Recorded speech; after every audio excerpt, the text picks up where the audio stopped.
चांदपुर गांव में 3 पक्की सहेलियां संजना, आराध्या और आयुषी रहती थी। वो तीनों एक ही स्कूल में एक ही क्लास में पढ़ती थी।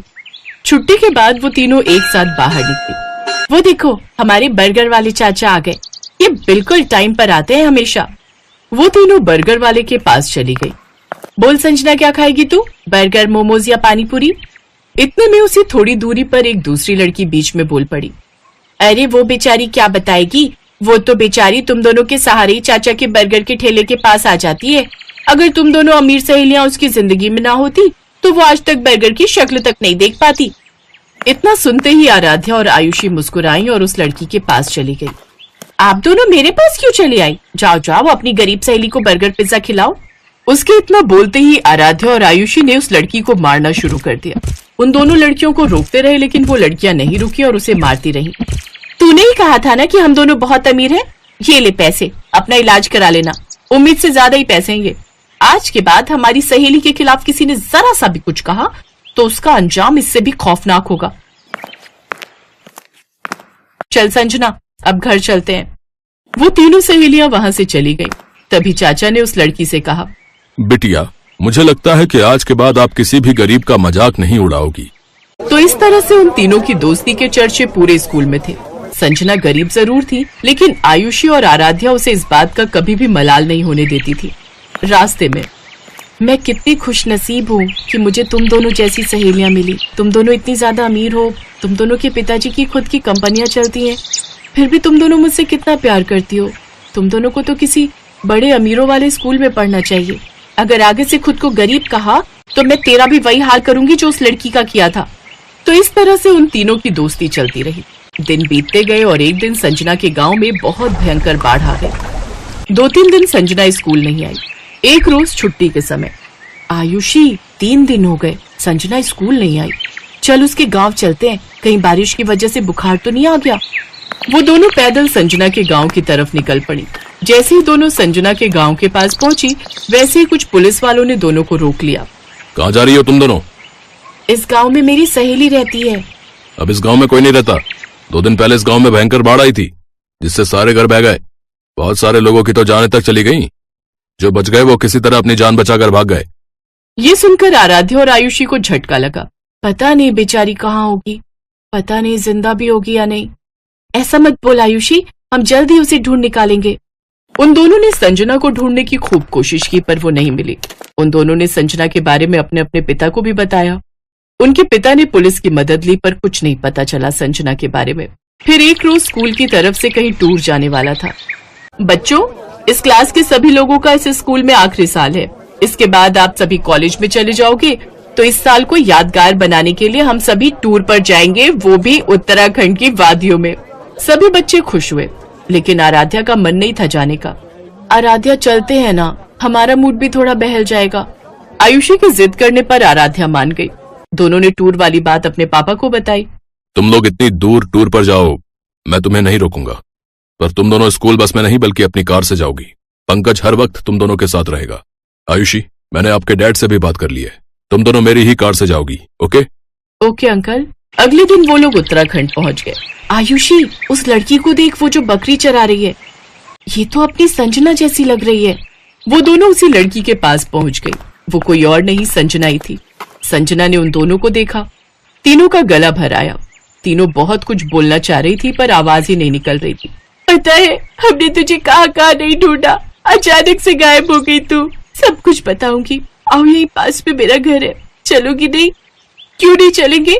हाँ चल चले। तीनों कार में बैठकर संजना के घर पहुंच गए।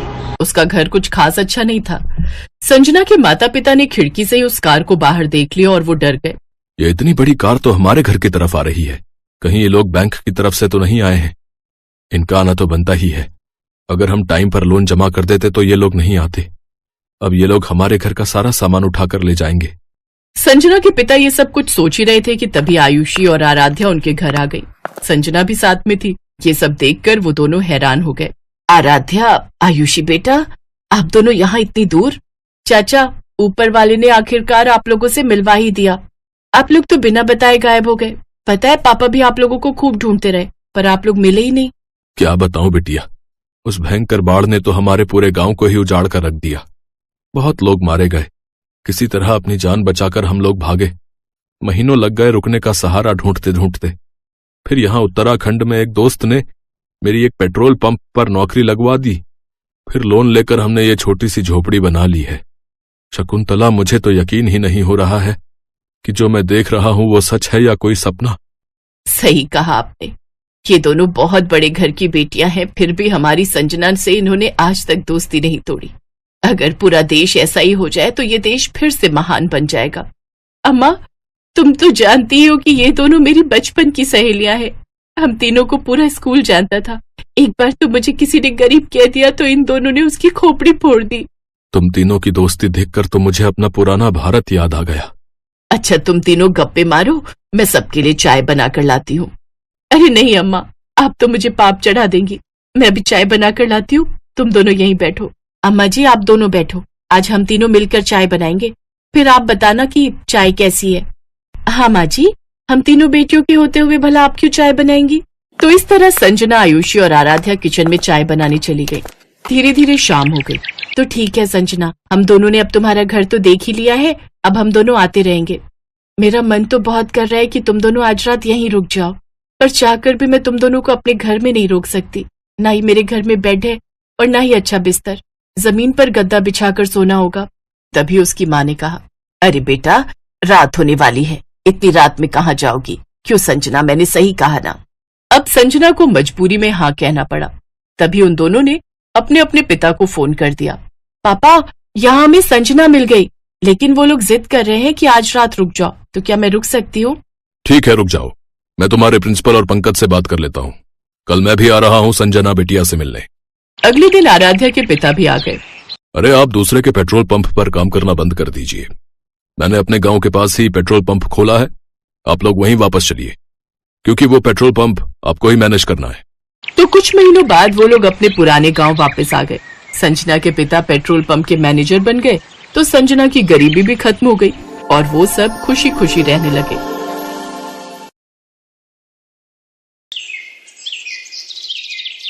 कविता, कविता, आजा। अरे काजल, तुम? हाँ आजा, मैं कॉलेज ही जा रही हूँ, चल आजा, साथ चलते हैं। काजल के बार बार कहने पर कविता उसकी कार में बैठ गई। उस महंगी कार को काजल का ड्राइवर चला रहा था और पीछे काजल और कविता बैठी थी। अरे वाह यार काजल, तेरी गाड़ी तो बहुत शानदार है। हाँ, मेरे पापा की है, वो आज फैक्ट्री नहीं गए तो उन्होंने ड्राइवर भैया से कहा कि मुझे कॉलेज छोड़ाए। सही है यार, मैं तो इतनी महंगी कार में पहली बार बैठी हूँ। अरे अब तो बैठते ही रहेंगे, अब तुम मेरी दोस्त बनोगी। काजल और कविता एक ही कॉलेज में पढ़ते थे। अभी 4-5 दिन पहले ही उन्होंने एडमिशन लिया था। धीरे धीरे काजल और कविता बहुत अच्छी सहेलियां बन गईं। वैसे काजल बहुत ही अमीर घर से थी। उसके पापा राजीव सिंह कई फैक्ट्रियों के मालिक थे, जबकि कविता बहुत ही साधारण घर से थी। उसके पिता एक छोटे किसान थे, मगर फिर भी उन्होंने पाई पाई जोड़कर कविता का एडमिशन शहर के सबसे अच्छे कॉलेज में कराया था। काजल की अच्छी बात यह थी कि उसे अपनी अमीरी पर घमंड बिल्कुल नहीं था। फिर एक दिन, कविता जरा सुनना। हाँ क्या हुआ, बता। देखना ये घड़ी कैसी लग रही है। अरे वाह, ये तो बहुत प्यारी है। ये मैंने तेरे लिए ली है, जरा पहनकर दिखा। नहीं यार, मैं कैसे इतनी महंगी घड़ी। चुप कर और चुपचाप पहन ले, और ज्यादा मत सोच। जब तेरा मन करे तो मुझे भी दे देना कुछ। पर मेरे पास तुझे देने के लिए कुछ भी नहीं है। चल बहानेबाज, अभी मत दे, पर कभी तो दे देना। अच्छा ठीक है। गुजरते वक्त के साथ दोनों की दोस्ती और गहरी होती गई। दोनों का ज्यादातर वक्त एक दूसरे के साथ ही बीतता था। और फिर एक दिन, कविता, ये लड़का कौन है यार? इससे पहले तो कभी नहीं देखा इसे। कौन? वो हैंडसम? सच में बड़ा कूल दिखता है यार। उनका नाम आकाश है और वो हमारे सीनियर है पगली। तो क्या हुआ? ओए जरा कंट्रोल में। मैंने सुना है कि बड़ा ब्रह्मचारी टाइप लड़का है। कॉलेज की सारी लड़कियां उस पर फिदा हैं, पर वो किसी को घास नहीं डालता। अच्छा, तो तू देख, अब इसकी तपस्या तो काजल नाम की ये अप्सरा ही भंग करेगी। हट बेशर्म कहीं की।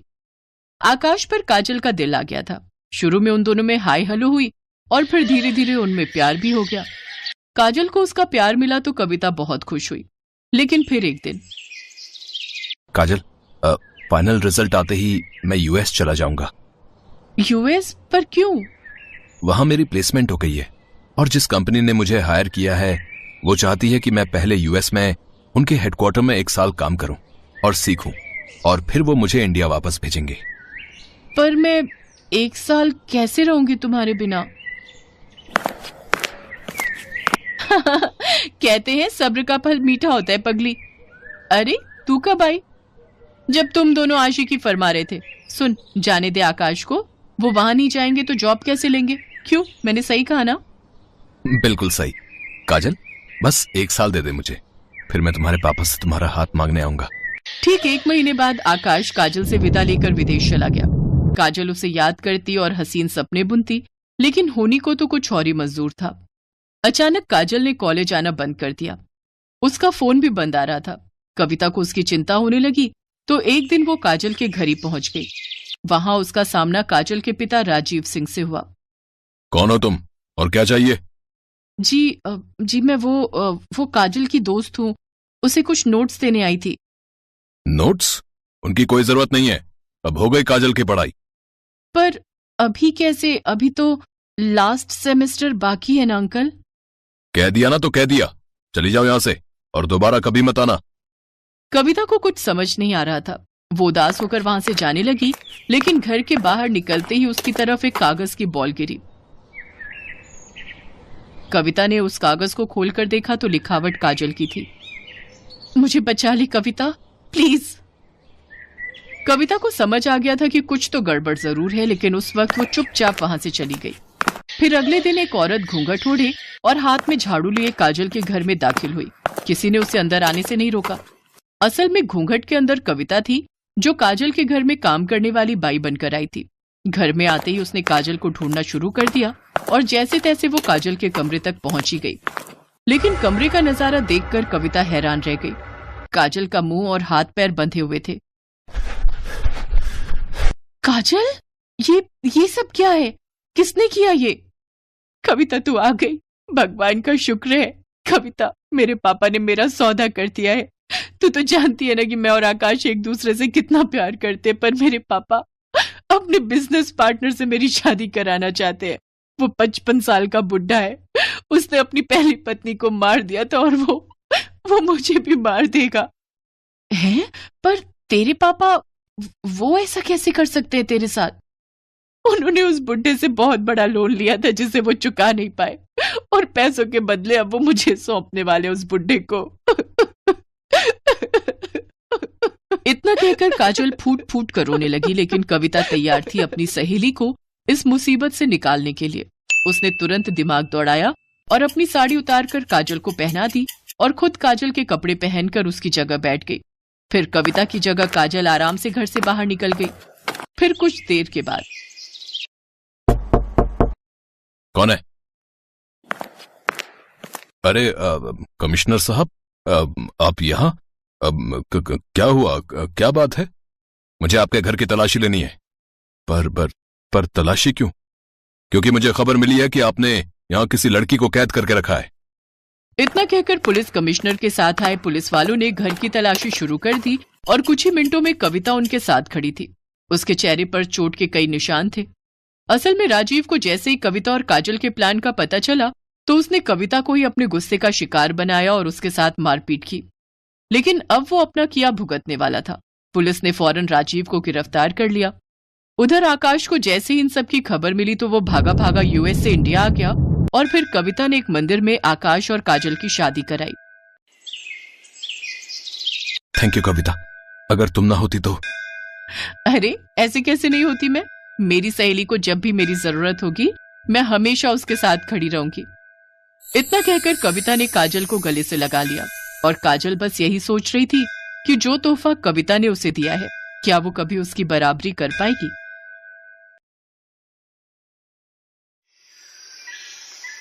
दीपक एक अनाथ लड़का था। एक बड़े स्कूल में सफाई का काम करने वाले दीनू को वो एक कचरे के ढेर के पास लावारिस हालत में मिला था। दीनू ने शादी नहीं की थी। उसने ही दीपक को पाल पोस कर बड़ा किया। दीनू ने स्कूल के प्रिंसिपल से सिफारिश करके दीपक को क्लास में सीट दिलवा दी। ताकि दीपक पढ़ लिख कर बड़ा आदमी बन सके। दीपक अब 9वीं कक्षा में आ गया था और उसके एग्जाम आने वाले थे। दीपक पढ़ने में अच्छा था, उसे अच्छे नंबर लाकर पास होना था। इसलिए दीनू के सो जाने के बाद दीपक रात में स्ट्रीट लैंप से आने वाली रोशनी में पढ़ाई करता था। दीपक की ही क्लास में स्कूल के ट्रस्टी मिस्टर मेहता का बेटा अर्जुन भी पढ़ता था। अर्जुन दीपक से बहुत चिढ़ता था। ट्रस्टी का बेटा है, इसी डर से कुछ टीचर ना चाहते हुए भी अर्जुन की झूठी तारीफ करते थे और दीपक को नीचा दिखाने में अर्जुन का साथ देते थे। सर बताइए, ये रेस किसने जीती है? आप तो अच्छे से जानते हैं ना विनर कौन है। हाँ दीपक, तुम इस रेस में हार चुके हो। अर्जुन तुमसे पहले ही उस लाइन में पहुंच गया था। देखा, मैं हमेशा जीतूंगा, मुझे कोई नहीं हरा सकता। दीपक मायूस होकर क्लास में आ जाता है। सर, कब तक हम अर्जुन से डरकर उसे झूठा विनर बनाते रहेंगे? मिस नैना, आप तो जानती हैं अर्जुन स्कूल के ट्रस्टी का बेटा है और प्रिंसिपल मैम ने हमें पहले ही ऑर्डर दिया हुआ है कि हमें अर्जुन के साथ बहुत अच्छे से पेश आना है, और फिर अगर हम ऐसा नहीं करेंगे तो हमारी नौकरी पर बात आ जाएगी। पर कब तक हम ये अत्याचार सहन करते रहेंगे? दीपक एक अनाथ गरीब स्टूडेंट है। दीनू काका ने उसे अपने बेटे की तरह पाल पोस कर बड़ा किया है और यहाँ पढ़ा रहे हैं ताकि दीपक बड़ा होकर अपने पैरों पर खड़ा हो सके। पर अर्जुन जैसे बच्चे दीपक जैसे होनहार बच्चों को आगे नहीं बढ़ने देते। फिलहाल तो हम कुछ नहीं कर सकते मिस नैना, हमें सब कुछ वक्त पर छोड़ देना चाहिए। एक दिन दूसरे स्कूल के टीचर प्रिंसिपल के साथ सब बच्चों को मिलने आए और वो दीपक की क्लास में गए। उन्होंने सब बच्चों से कंप्यूटर के कुछ सवाल पूछे, पर सबसे पहले दीपक ही हाथ खड़ा करता था। प्रिंसिपल ने दूसरे स्कूल के टीचर से कहा, अरे नहीं सर, इसे कोई उत्तर नहीं आता होगा। इसके घर तो कंप्यूटर ही नहीं है। ये हमारे स्कूल की सफाई कर्मचारी का बेटा है। उसने बहुत जिद की तो हमने इस अनाथ बच्चे पर मेहरबानी करके स्कूल में सीट दे दी। नहीं सर, मुझे सचमुच इस प्रश्न का उत्तर आता है, मैंने इसके बारे में पढ़ा है। सर, अर्जुन इस प्रश्न का उत्तर जानता है। अर्जुन, इस प्रश्न का उत्तर तुम दोगे। सर, मुझे इस प्रश्न का उत्तर नहीं आता, मैंने इसके बारे में नहीं पढ़ा। सर, मुझे पता है, क्या मैं उत्तर दूं? हाँ बेटा, तुम उत्तर दो। दीपक का उत्तर सही था। दूसरे स्कूल के टीचर के साथ साथ स्कूल के सभी बच्चे दीपक के लिए तालियां बजाते हैं। प्रिंसिपल सर बिल्कुल चुप थे। अर्जुन इस बात में अपना अपमान समझता है और दीपक से बदला लेने की योजना बनाता है। मुझे इस दीपक का कुछ करना ही होगा और मुझे पता है ये इस स्कूल से कैसे निकलेगा। दीपक की परीक्षा आने वाली थी। वो परीक्षा के लिए बहुत मेहनत कर रहा था। अर्जुन स्कूल के गार्ड को धमकाकर अगले दिन होने वाली परीक्षा का पेपर चुरा लेता है और दीपक के स्कूल बैग में रख देता है और जाकर प्रिंसिपल सर को भड़का देता है। आइए सर, मैंने अपनी आंखों से दीपक को कल होने वाले एग्जाम पेपर की चोरी करते देखा है। अगर आपको यकीन नहीं हो रहा तो आप गार्ड से भी पूछ सकते हैं। गार्ड से पूछने की जरूरत नहीं है, अभी हम दीपक का बैग चेक कर लेते हैं। अर्जुन तो पहले ही दीपक के बैग में एग्जाम के पेपर रख चुका था। दीपक के बैग में एग्जाम पेपर मिल जाता है। सर, मुझे नहीं पता ये पेपर मेरे बैग में कैसे आया, मैं इसके बारे में कुछ भी नहीं जानता, मेरा विश्वास कीजिए सर। जाकर दीनू को बुला कर लाओ। हमें इस दीपक जैसे स्टूडेंट को अपने स्कूल में एक सेकंड भी नहीं रखना। अगर ये इस स्कूल में रहा तो हमारे और भी बच्चे चोर बन सकते हैं। सर, मेरा दीपक चोरी नहीं कर सकता, ये ऐसा नहीं है, मेरा विश्वास कीजिए। बाबा, मैंने चोरी नहीं की, मुझे नहीं पता मेरे बैग में ये पेपर कहां से आया। मैं कुछ नहीं सुनूंगा। मैंने तुम पर तरस खाकर कि चलो अनाथ बच्चा पढ़ लिख जाएगा, इसलिए स्कूल में एडमिशन दिया, पर दीनू शायद इस बच्चे में संस्कार नहीं आ पाए। आखिर है तो अनाथ ही, और तुम भी तो मामूली सफाई वाले हो। हमें सब पता है, ये गरीब बच्चे चोर ही बनते हैं।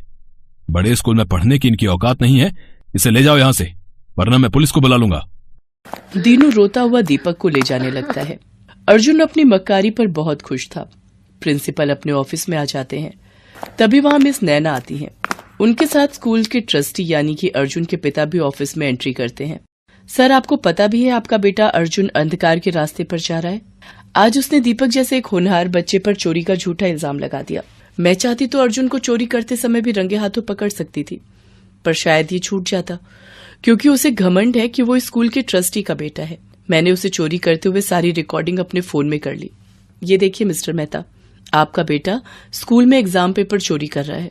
क्या आप चाहते हैं कि वो बुराई के रास्ते पर जाए और एक दिन आपका नाम मिट्टी में मिला दे?